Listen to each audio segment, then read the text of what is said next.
Hi friends, YouTube पर आप सभी का स्वागत है। दोस्तों, मैं इस वीडियो के माध्यम से आप सभी के सामने जो है एक बहुत ही महत्वपूर्ण प्रश्न लेकर आया हूं। जैसा कि आप जानते हैं कि अगस्त में जो है फाइनल ईयर के बच्चों का एग्ज़ाम होने वाला है, तो मैं हमेशा अपने इस चैनल पर जो है इंपॉर्टेंट क्वेश्चन के वीडियो जो है आप सभी के सामने लाते रहता हूं। तो बहुत से बच्चों ने मुझे कमेंट करके बताया कि सर अगस्त में जो है मेरे फाइनल ईयर के एग्ज़ाम हैं और उनमें जो है ESD 4 के जो महत्वपूर्ण प्रश्न है उनका आंसर बता दीजिए और क्वेश्चन बता दीजिए। ओके, तो मैं एक प्रश्न आप सभी के सामने लेकर आया हूँ जो बहुत ही इंपॉर्टेंट है और एक ऐसा प्रश्न है जो हमेशा जो है एग्ज़ाम में आते रहता है। और इस प्रश्न का जो प्रश्न है ये कह के आता है कि भक्ति आंदोलन की क्या विशेषताएं हैं। भक्ति आंदोलन की क्या विशेषताएं हैं, ये प्रश्न ऐसा है जो बहुतों बार जो है ESD 4 के प्रश्न में जो है शामिल रहता है। तो मैं इस प्रश्न को पढ़ के समझाने का प्रयास करूंगा जिससे कि जो है आप अच्छे से एग्ज़ाम में कुछ लिख सकें। तो पहला है, भक्ति आंदोलन के प्रवर्तक जनसाधारण को एक कर्मकांड और आडंबरहीन धर्म देने के इच्छुक थे, अतः उन्होंने पवित्रता और सदाचार पर बल दिया। यानी कहने का मतलब यह है कि भक्ति आंदोलन की सबसे प्रमुख विशेषता यह थी कि इस काल में जितने भी कवि हुए, जितने भी रचनाकार हुए, उन कवियों ने जो है पवित्रता पे और सदाचारता पे जो है इन्होंने अपने रचनाओं में प्रमुख स्थान दिया है। यानी कि इस काल में जितनी भी कविताएं लिखी गई, जितनी भी रचनाएं लिखी गई, जितने भी निबंध लिखे गए भक्ति काल में, वे सभी जो होते हैं पवित्रता के ऊपर होते थे ज़्यादातर और सदाचार के ऊपर जो है ज़्यादा बल दिया गया था। तो ये जो है पहली विशेषता है भक्ति आंदोलन की। दूसरी विशेषता है, इस आंदोलन ने जाति भेद पर कठोर प्रहार किया। जैसा कि स्वामी रामानंद ने कहा, जाति पाति पूछो नहीं कोई, हरि को भजे जो हरि का खोई।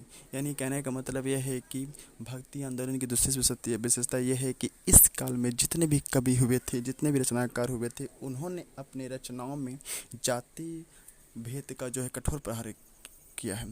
उनका मानना था कि जो है गुरु से अगर ज्ञान की आवश्यकता है, गुरु से अगर हमको ज्ञान अर्जित करना है, तो उसमें जो है जाति पाति का कोई महत्व नहीं रहता है। यानी कि इस भक्ति आंदोलन में जितने भी कवि हुए, जितने भी रचनाकार हुए, उन्होंने जाति पाति के भेदभाव को लेकर के, ऊंच नीच के भेदभाव को लेकर के जो है अपने रचनाओं में गजब का जो है प्रहार किया है और अपने रचनाओं के माध्यम से जन सामान्य के बीच जाति पाति जैसे तुच्छ चीज़ों को जो है दूर करने का प्रयास किया है। यानी कि जाति पाति जाति भेद पर कठोर प्रहार जो है वह भक्ति आंदोलन की दूसरी विशेषता है। ओके, आई थिंक आप समझ रहे हैं। तीसरा है, मूर्ति पूजा का खंडन किया और पत्थर के देवता की तुलना में भक्ति पर अधिक बल दिया।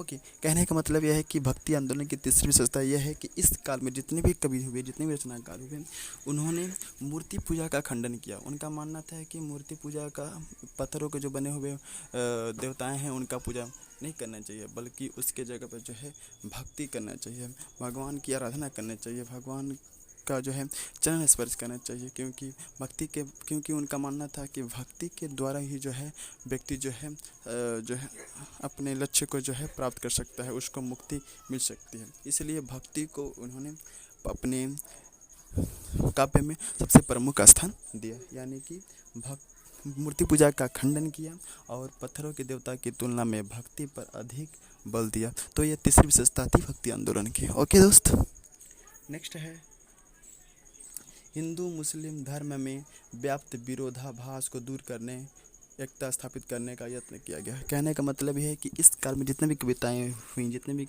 रचनाएं लिखी गई, इन कवियों का एकमात्र उद्देश्य यह था कि हिंदू और मुस्लिम धर्म के बीच जो भेदभाव है जाति पाति को लेकर, उसको जो है दूर करना, सभी को एक एकता के सूत्र में बांधना ही भक्ति आंदोलन का एक प्रमुख उद्देश्य था।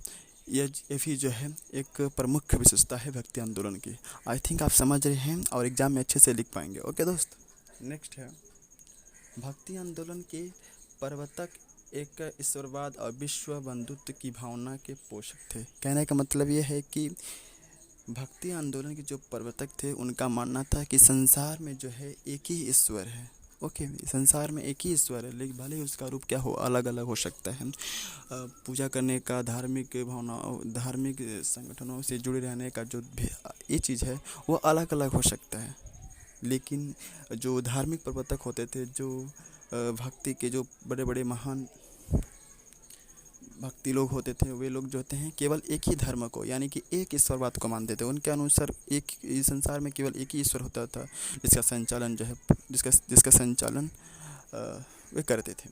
तो इस संसार तो एक ईश्वरवाद को मानना ही भक्ति आंदोलन का प्रमुख विशेषता भी है। ओके, कहने का मतलब मैं फिर से आप लोगों को क्लियर कर दूं कि एक ईश्वरवाद जो है वो भक्ति आंदोलन का प्रमुख विशेषता है, क्योंकि इस समय जितने भी बड़े बड़े प्रवर्तक थे, धार्मिक प्रवर्तक थे, वे उनका मानना था कि संसार में केवल एक ही ईश्वर है, भले ही उनका रूप क्या हो, अलग अलग हो। ओके, आई थिंक आप लोगों को समझ में आ रहा। ओके, नेक्स्ट, गृहस्थ आश्रम के माध्यम से मोक्ष प्राप्ति का पाठ पढ़ाया। कहने का मतलब गृहस्थ आश्रम के माध्यम से मोक्ष प्राप्ति का पाठ पढ़ाया। कहने का मतलब है कि भक्ति आंदोलन में एक प्रमुख विशेषता यह थी कि लोगों को घर में रह करके जो घर के माध्यम से मतलब आज लोगों का क्या होना रहता पता, किसी गुरु के आश्रय में रहना होना पड़ता था। वहाँ ऊपर वो रह करके जो है अपने आप को भक्ति के मार्ग में ढालते थे और वहाँ से जो है अपने ज्ञान को अर्जित करके जो है अपने मोक्ष की प्राप्ति करते थे। तो ये भी एक भक्ति आंदोलन की प्रमुख विशेषता है।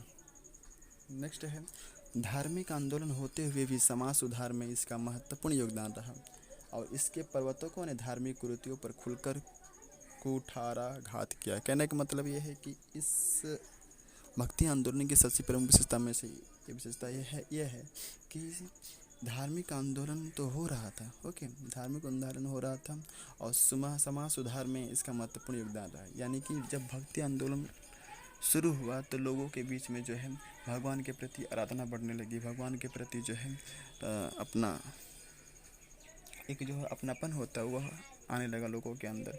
वे लोग जो है समाज से जुड़ने लगे, अपने अंदर की बुराइयों को दूर करने का प्रयास किया। ओके, तो ये भी एक भक्ति आंदोलन की प्रमुख विशेषता है। नेक्स्ट है, इसके प्रवर्तकों ने सद्गुरु के महत्व पर विशेष बल दिया। कहने का मतलब यह है कि भक्ति आंदोलन के जो प्रवर्तक होते थे उन्होंने सद्गुरु के अपने लेखनी में, अपने रचनाओं में, अपने कविताओं में, अपने निबंधों में जो है गुरु को जो है सबसे महत्वपूर्ण स्थान दिया, क्योंकि उनका मानना था कि गुरु ही संसार में एक ऐसा व्यक्ति है जिसके समझ हम रह करके ज्ञान अर्जित कर सकते हैं और हम अंधकारमय जीवन से जो है प्रकाशमय जीवन में जा सकते हैं। तो ये एक बहुत ही महत्वपूर्ण प्रश्न है दोस्तों, और इस प्रश्न के आने की संभावनाएं बहुत ही अधिक है। इसलिए आप जो फाइनल ईयर के बच्चे हैं, जो खासकर अगस्त में जिसके एग्ज़ाम होने वाले हैं, तो वो इस प्रश्न को पढ़ लें। और खासकर अगर इस वीडियो को अगर नहीं समझ में आया होगा तो इस वीडियो को स्किप करके आप समझिए, क्योंकि मैं जो समय मेरे पास बहुत ही कम रहता है और मैं जल्दी जल्दी वीडियो बनाने का प्रयास करता हूँ। ओके, थैंक यू, मिलते हैं नेक्स्ट वीडियो में।